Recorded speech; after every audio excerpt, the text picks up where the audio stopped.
First of all, guys, great presentations. I thought that was, like I think Paul said, that was part of the best part of the conference. With respect to the revenue, can you individually go through where you're at, and if you had funding, where you're at as well? Because I know that it seems like you're at different stages of your profile. So should we start at the end and work along? So just quick one by one, what are your revenues and what are your funding, what are your next ask? Yep, sure thing. So we're pre-revenue. Part of our sign-up pitch to shops is it's a free trial for a number of months. So we're pre-revenue on that front. We are funded with a pre-seed round of £150,000 that's led by True Start. So that's kind of Europe's premier retail and consumer accelerator. And what are you asking for? Your next ask? We're just about to open a seed round this summer that will start at £500,000 to then help us diversify into other product categories beyond books. Okay, Cem? We do make revenue. We are happy to talk to you individually about our financials. Don't want to just show it in the whole crowd here, but we are revenue making, and it's growing pretty quickly. We raised £2.5 million so far, and are currently preparing a bigger round with elite VC plus a strategic investor.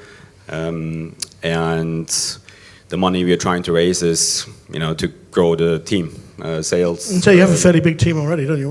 We've got 20 people at the moment, and we could easily go up to 50, predominantly selling, concierge services, a couple more developers, and then we're also looking at DIY partnerships, and we're fairly advanced in that space across Europe, so the money would be taken on to help us grow in the UK, but also go to other countries.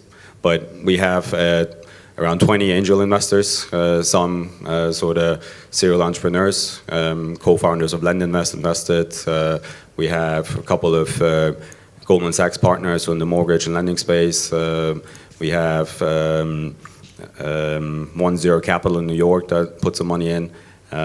So we're definitely looking into people that can help us open doors as well, and not just money. Okay, Ricardo. Hi. So, pretty similar. We cannot really disclose our numbers completely, but we'll be happy to share individually if you want. We charge subscriptions pretty much, and we got from people that pay more or less £800 a month to people that pay £4,000 a month. We charge basically like that. We're supposed to break even actually next quarter, so we should be doing more or less okay. Financing, we raised 100K from Wyra, and we are actually right now closing an angel round of around 250.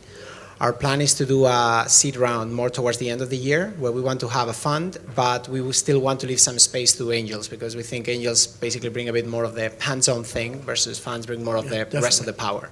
So that's basically what our plan is. Sorry, forgot to mention, but we are EIS qualifying, so if there are any UK investors, there's an interesting tax break for angel investors. Yeah, I should have said that before. There's someone asked a question earlier on about government help and whatever.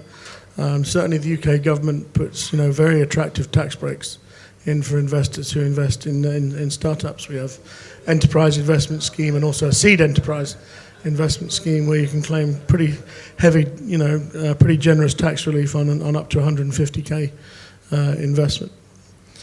Neil? So we are revenue making, yeah. Like I said before, we've made 1 million last year, with the target to go up to 2 million this year. We are open to looking at investment this year, but again, it will just have to be one-to-one conversations. Okay, and finally? Yeah, I think I've covered some of that. I've done the initial seed round. I did the 350,000, and they're raising a 1.5 million round right now. The guys are break even at the moment. They'll do about I think about £500,000 turnover this year. Well, it will be more than that once the VC investment comes in. We'd be, in terms of what we might want from this audience, if any, we'd love to talk to people, and they'll be looking to do foreign partnerships towards Q4 this year or Q1 next year. Okay, any questions? Kim, do you want to fire one of your? There's another one here. Oh, okay. Manish, follow up? Yeah, sorry guys. So most of your business models we've seen, I come from the United States, and like for example, inventory in store, right, to local platform automation, to home advisor type or Amazon services. Is it easier for you when you're in these types of markets to look at what they're doing? Does that give you kind of a leg up because you're actually seeing some of that, or is it harder for you because you fear that maybe these companies are going to come over the ocean, if you will, or and start taking some market share? I mean, how do you view that? Because when I think about inventory, right? Milo was sold to eBay, and then Red Laser, and then before that it was Found.com, and this was back in 2000. So we're talking 16 years ago, and it's a tough problem that people have been trying to master. But how do you view it when you have you're kind of looking at the United States as a precursor to what you are going to do, or is it a different way? Who wants to take that? So we look at all the competitors, not just in the US, but also in India, which is quite interesting for our space, and also in Asia. The home advisors, Porch, Angie's List, are all running different models, and I don't think any of them have really taken all of the market yet. Home advisor is very, old and established and makes a lot of money. Porch raised 100 million, Thumbtack a lot more. So we look at all those models, but ultimately, especially for my company, I drive the vision that I have in the UK and in Europe because it's a different market. And I think what's important to recognize is that these are all local businesses at the end, right? So for a home advisor or Porch to come over just because they have money doesn't mean they can build this overnight. So they would rather buy us, I think, to enter the market and have the database. We've got 74,000 professionals in our platform. It takes time to build that. It takes time to onboard them. It takes time to explain them the platform. So I'm not scared about them coming. And we definitely look at best practice. We look at everything that's out there and take things from different platforms. But our revenue model, for example, is very different than any of the players in the US. If I could just say one thing, VCs, I've seen the guys' VCs presentations and the feedback from them, and the VCs are curiously unimpressed by any mention of what's happening in the United States. They don't see it as a reassurance. They don't see it as a threat. They just seem to ignore it, which I find curious.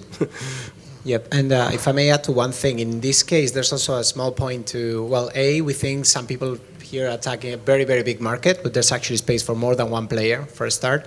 But then secondly, the more important part is that I think we're talking about local, like this is specific about that, right? So in our specific case, Facebook didn't have local awareness ads 1 year ago.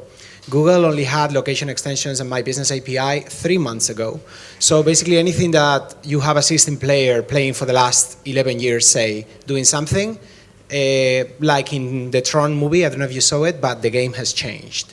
So pretty much you're looking at a different market where that market is there, those companies will continue being there. The thing is that there are new opportunities that either those companies or some other companies can actually go and take. And I think that's also another thing we have to look at.